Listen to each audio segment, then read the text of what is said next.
Monday again. It's time for you to ask me 3 questions and I give you 3 answers in return. Sounds good, doesn't it?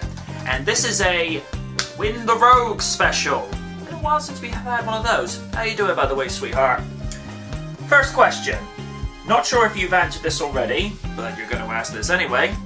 But what sparked your interest in steam engines, steam trains? There are 2 times specifically in my life that I've seen the appeal and been attracted to heritage rail, steam trains, steam engines, steam locomotives, whichever is your preferred description. When I was about, I must have been about 4, 5, or 6. You know, like most kids at that age, I was a fan of Thomas the Tank Engine because, you know, when you're that age, you like things that are simple, and talking trains seems perfectly normal and acceptable. But what sparked my interest as an adult, it actually comes from 2 specific points in 2010. Namely, a few days after my birthday, one of my college buddies from back in the day takes me as a late birthday treat over to the Swindon Steam Museum, which, as most of you know, I visited multiple times in the last 7 years or so. Seriously, that place is just awesome.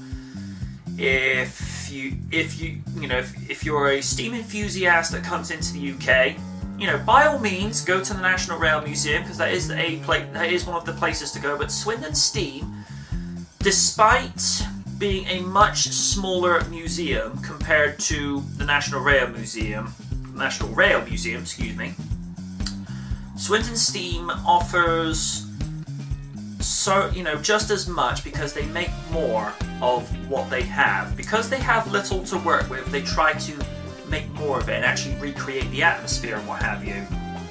And also because that year I stumbled onto the first DVD of the A1 Trust's Peppercorn Pacific Tornado being built. Because I just stumbled onto it by accident. I think I was just doing a search on Amazon and, you know, the DVD popped up. I'm like, it's like I must have a look at this. And that kind of took it, took it in the direction it needed to go after that. Mainly because I thought at the time it was just another heritage steam engine, but they said no, this was actually the first steam engine to be built since Evening Star in 1960. And I'm like, wait, this thing's brand new? I'm like, okay, I need to take a look at this. There's something about a steam engine. You know, it has a lot. It breathes life. It's like an engine that when you just look at it, you hear it. You smell the the steam and the smoke that comes out of it, and you feel that it's alive. Whereas you look at a diesel or an electric, and you're like, okay, you're efficient, but you're not a Flying Scotsman, you're not a Duchess of Hamilton, you're not a Braunton, you're not Tornado, you're not the Flying Scotsman, you're not Mallard. So that is probably my main thing why I love heritage engines, because there's just something about them. Little thing for those that do visit Swindon Steam but don't know, but don't go to Swindon that often. If you actually, and this will apply to people that live in Bristol, Bath, and obviously on the other side of Swindon. Next time you're looking to go to the museum, go to the ticket office or ask this on the train, because although they don't have this on the ATM ticket dispensers anymore, you can actually book this via the ticket conductor on the train or at the ticket office at your respective station. Ask for a return ticket to Swindon Steam, and what this will do, you'll not only get your rail fare, but he'll get it combined with admission to the museum plus 20% off. So let's say, for the sake of discussion, you're going from Bristol Temple Meads. That Bristol to Swindon, if I'm not mistaken, it'll be within the £16 to £17 ratio for a return ticket. But then combine that, but if you were then to say purchase a ticket for Swindon Steam separately, that would probably cost you £8–10. Whenever I've done this before, I either pay just below £20 or slightly over. So, you know, if you're at, like I say, when you're at the ticket office or you're on the train, ask for a return ticket to Swindon Steam. That's your combined rail fare plus your admission to the museum with 20% off, and all you do is you hand in your outgoing ticket to them. Away you go.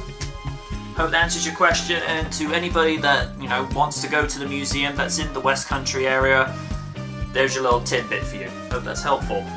Question 2. What are your thoughts on Joss Whedon directing a Batgirl movie for the DCEU? Well, the man's a very talented and accomplished director. What with the things that he's done with the Avengers movie, Firefly, and one of my particular favourites growing up as a teenager with Buffy the Vampire Slayer, which this year that series turns 20, and has to be said, David Boreanaz, Sarah Michelle Gellar and Charisma Carpenter, what are you taking with regards to your mineral water? Because most of us would like to know, because you guys haven't aged. I mean, seriously, you know, fair play. Whatever you're doing, keep doing it. But you guys have aged very little. Props. I'm expecting for a Whedon Batgirl movie, I'm expecting a lot of sarcastic humor, particularly considering Batgirl's very late adolescence, young adult. I'm expecting a lot of snarky quips and what have you, and we know he can do the humor. I mean, you only need to look at the first 2 Avengers movies, particularly with some of the, you know, some of the quotable lines. You know, like he's got a mean swing, or, you know, I understood that reference. You know, it'll be a decent movie. But yeah, I think he'll make a decent go of it. Hope that answers your question for that. Question 3. In terms of TMNT, which is your favourite adaptation of the franchise in terms of the cartoons? 1987 series. Simply because the writing, the vocal casting, the vocal direction, some of the memories, particularly with Turtles at the Center of the Earth with the dinosaur episode, or where April O'Neil gets mistaken for a foreign princess at a masquerade ball, or to when they go looking for a sword for Splinter's birthday that could cut through the fabric of space and time itself. It created so many wonderful memories that, and also you have Cam Clark, Barry Gordon, you know, and the legendary Rob Paulson, along with, you know, the iconic, Fresh Prince of Bel-Air actor James Avery, who we all sadly miss. You know, you have the makings of an amazing TV series. And she goes on to mention, also, I agree with media needing that happy medium of charming comedic yet villainous with their antagonist. Hashtag more cheese please, hashtag extra cheese. A woman after my own heart.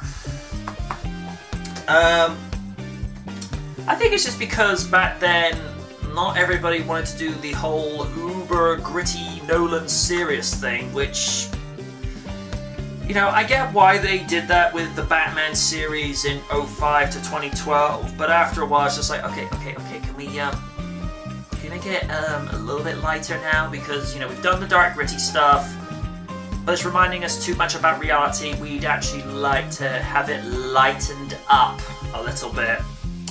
Which, particularly with the Power Rangers movie, I think they kind of wised up.